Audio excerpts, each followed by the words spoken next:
Acara ini dipersembahkan oleh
dermaga penyeberangan yang akan membawa kita ke Museum Negeri di Kota Tanjung Chalor ini. Kita nikmati susur sungai bersama Paman Anok.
Nah, ini kami tim Petitikulaan ada berada di Sungai Kayan untuk menuju kemana nih Pak? ke museum Kerajaan Bulungan. Nah kita tadi dari pelabuhan apa namanya Pak? Pelabuhan Kayan juga ngarannya. Oh belum Kayan. Misalnya pelabuhan tambangan lah, Nah, tambangan. ke museum ini berapa jauh nih Pak? Ini paling 5 menit kada sampai. Oh itu di Sebarang itu nah, kelihatan. luar biasa.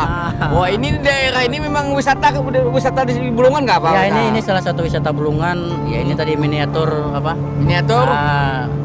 Istana Kerajaan Bulungan. Oh istana Kerajaan Ya. Bulungan. Apa aja yang bisa dilihat di situ? Ya tentu peninggalan-peninggalan bersejarah Kabupaten Bulungan. Oh, Kerajaan betul. Bulungan itu karena Kerajaan Bulungan ini kan berdiri mulai tahun 1500-an. Oh, Kurang lebih kalau tidak salah, kalau kada salah lah, atau 1700 mungkin sudah berumur berapa ya? Kalau kota Tanjung Chalor 220-an tahun sudah kalau kotanya. Tuha. Jadi ini kesultanan apa? Ini kesultanan. Jadi berarti Islam masuk ke sini sudah lama lah. Oh, sudah lawas. Ini kesultanan Islam ya. Kalau kotanya Tanjung Chalor ini berapa penduduknya Pak? Kepikiran. Kalau Tanjung Chalornya mungkin kira-kira 60 ribuan mungkin kalau Tanjung Chalor. Ya, kalau Bulungannya? Bulungannya sekitar 140-an. Nah, setelah menjadi ibu kota Kalimantan Utara nih apa yang perubahannya nih, Pak? Tentu kan artinya pembangunan pesat laju jar kita kan. Ya, artinya ada perubahan lah. Kan dulu kada ada gedung gedung bertingkat, ini sudah ada gedung gubernur. Dulu weng belum ada masuk, ini weng masuk ya kan. Artinya penerbangan bandara kan diperpanjang. Nah, ini luar biasa. Ya. Apa sumber perekonomian rakyat di Bulungan yang bisa menghidupkan perekonomian di kalau ekonomi ini kan banyak petani dan nelayan sebenarnya kalau penduduk asli lokalnya. Nah ya salah satunya ini nelayan. Jadi pada umumnya kalau penduduk asli yang dulu-dulu itu ada waktunya melaut istilahnya orang sini. Berapa jauh dari sini ke laut? Kalau ke laut mungkin kalau perahu jenis kini antara 1 sampai 2 jam sudah ke muara, bisa sudah. Oh, dekat saja lah. Ada jauh. Ya. Laut apa nih yang kalau di Muara? Sebenarnya ini ke Tarakan itu muara apa istilahnya, sini ada Kuala 1, Kuala 2. Kalau yang arah Tanah Kuning itu sudah laut lepas Filipina. Oh, jadi memang sumber daya perikanan itu lumayan kok di sini. Oh iya. Jadi andalannya sini memang iwak lah istilahnya, ikan. Perikanan daratnya ada juga. Perikanan darat jarang sini, belum tano, tapi ya adalah kalau kayak misalnya lele ada tuh. Udanggala di sungai masih ada. Udanggala masih ada. Nah, tapi di sini memang kurang. Kalau udanggala itu pada umumnya di Tanah Tidung. Oh, Tanah Tidung. Pecahan dari Kabupaten Bulungan juga. Nah, itu rame kayak pegalangan. Masih ada, Bang. Sebetulnya masih ada sini. Oh, nelayan ini bukan suku Tidung ya? Tidung, Bulungan pada umumnya itu nelayan. Oh, nelayan. Kalau untuk Dayak Tinggal pada umumnya betuga jar kita. Oh iya. Nah, beladang berpindah ya. Oke lah, ini sudah Ya, kita mendekat di pelabuhan Museum. Ya, Alhamdulillah kita lihat nih perahunya kecil tapi tidak lunggar. Oh iya. Ini yang luar biasa nih, yang perlu ditiru. Nah, Iya. kita Banjarmasin harus memiliki juga perahu seperti ini. Iya. Alhamdulillah Ini angkutan utama ini. Angkutan utama lah. Angkutan utama Nah, ini bagus nih. beroperasi sampai jam 12 Ini malam. beberapa orang kita masih kena lunggar gini. Ya. Makasih Pak Syah, Ya, Bapak ya. Syah. Ya.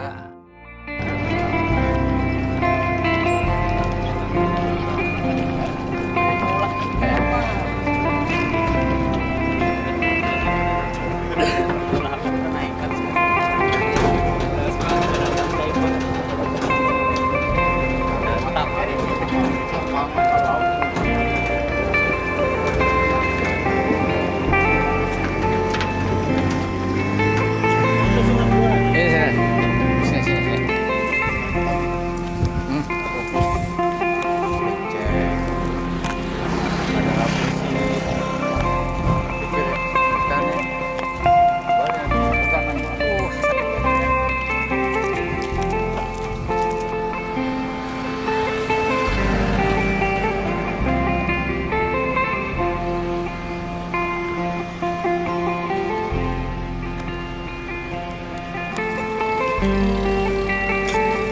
Stop Pak, harus terus.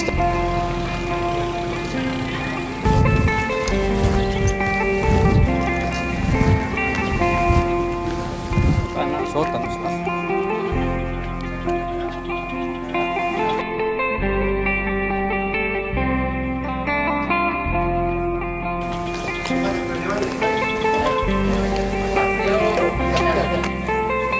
Pak, kita punya wisata apa? Pak.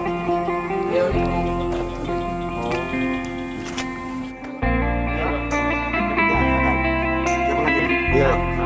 Pak. Ini kemarin mau ditembak tahun 98 sama masih tak mau lagi dia. Tidak mau ya sudah ya. Jadi dia bertingkah. Seperti ada anunya Ya, kekurangan dulu Pak barang ini hidup. Oh iya. Tidak sembarang orang bisa menembak. Dulu kalau ditembak Pak, dengar suara meyamini bahwa di sini ada birau. Jadi tanpa diundang datanglah masyarakat. Karena dulu Irau Bulungan itu kawin contohnya Pak, 3 bulan baru selesai itu. Di rakyat Bulungan tuh tinggal makan di sini Pak. Istananya besar dulu, 3 berjejer. Rumah adatnya 2 kali ini Pak, tinggi 4 meter. Sapi banyak di Tanjung itu Pak, dipotong begini, 3 menembak saja. Kerbau. Kenapa kaya Pak? Dapat minyak Tarakan Bulungan itu. Minyak Tarakan dengan bunyu.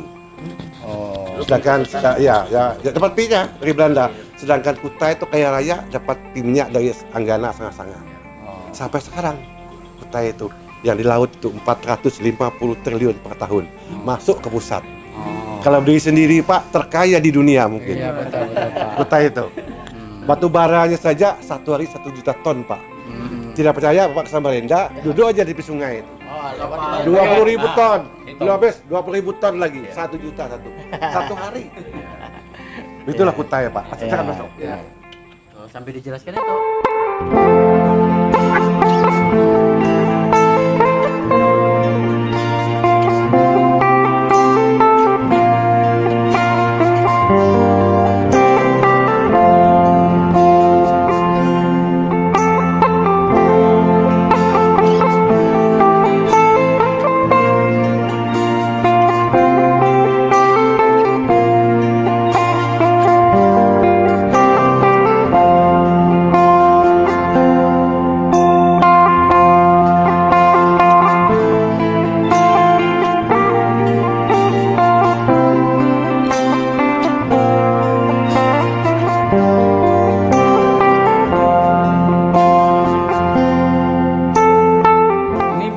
dulu Pak ini Pak? Ini dibangun Pak Besing untuk museum. Untuk museum, untuk museum. 98 Pak. Kalau dibangun. Sultanan sendiri di mana lokasinya? Asir juga. Ya ini juga. Iya, ini 6 hektar ini Pak. 6 hektar ini terjadi itu di 3 buah istana, 1 rumah adat, 1 kantor kata dengan tanah Pak. Oh, tebak. Ada yang dibakar, ada yang dibongkar. Kalau Tinggal tiang bendera tinggi itu 1 sama tugul ulin dia di depan itu. Itu tidak bisa cabut. Dulu tugulnya diambil Pak, bilangnya ada emas. Nah itu tidak bisa. Tinggal 1 ada di depan itu. Nah, ini foto baru semua ini Pak, diambil dari Belanda. Dulu zaman Suwaryo itu tidak boleh ada foto ini. Kalau ada simbol feodal. Nah, zaman PKI Pak ya tahun 64. Nah ternyata PKI dulu pecah, Suwaryo melarikan diri ke Uni Soviet Pak. Lawan Belanda. Nah, lawan Belandanya itu.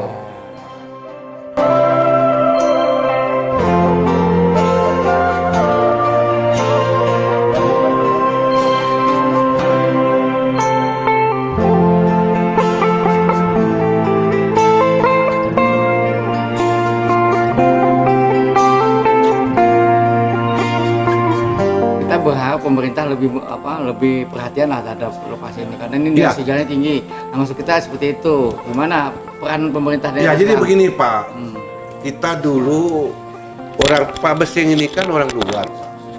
Pak Iqbal orang luar, perhati bukan main. Nah setelah orang kita jadi bupati malah tidak. Kebalikannya, Budiman 10 tahun Pak tidak ada asetnya di sini. Sebiji pun tidak, kita adu-adu malah. Nah makanya sekarang dia apa sekarang kalau kita mau tanya? Dipenjara sekarang Pak.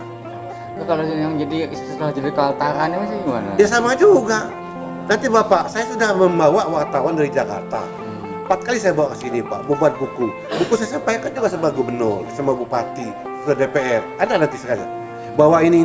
Tidak juga. Ya ini pasti akan datang Pak. Ya, mungkin. betul. Kita berharap 2018 ini mereka sudah sadar. Ya. Memberi, saya sudah melaporkan begini. Tapi ya, Oke. kita menunggu. Kita tidak bisa katakan, wah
ironis, sebuah situs cagar budaya yang sangat tinggi nilainya, bahkan sejajar dengan kerajaan-kerajaan besar Borneo, di Kalimantan, apa yang ada juga sampai di Sulu, di Mindanao. Tetapi inilah faktanya, sebuah situs, sebuah kerajaan Bulungan, Kesultanan Bulungan, yang pada tahun 1964 seluas 6 hektar, ada 3 istana hancur lebur, 2 hari 2 malam dimakan api, oleh karena konflik kepentingan, oleh karena konflik politik, oleh karena konflik yang sedang melanda ketika Indonesia dalam kondisi perpolitikan yang kurang bagus dengan negara tetangga Malaysia. Pemangku kesultanan mengatakan bahwa akibat fitnah, kerajaan atau Kesultanan Bulungan dianggap berpihak kepada pihak musuh, sehingga kerajaan ini harus dihancurkan. Tetapi yang ironis adalah bangunannya dan segala aset yang ada di dalamnya, yang harusnya dipelihara, tetapi kondisinya sangat menyedihkan. Kita berharap kepada siapapun, pemerintah, pusat, provinsi, dan Kabupaten Bulungan, agar situs ini bisa kembali, minimal seperti apa yang kita lihat di Kota Waringin, di Bangkalan Bun. Nah, inilah sahabat pemirsa Banjar TV Bubuhan Kulaan, bagian dari perjalanan kami diajak oleh Pak Faisal Fikri, orang Kandangan yang jadi Ketua DPRD Kabupaten Bulungan, sehingga kita bisa melihat kondisi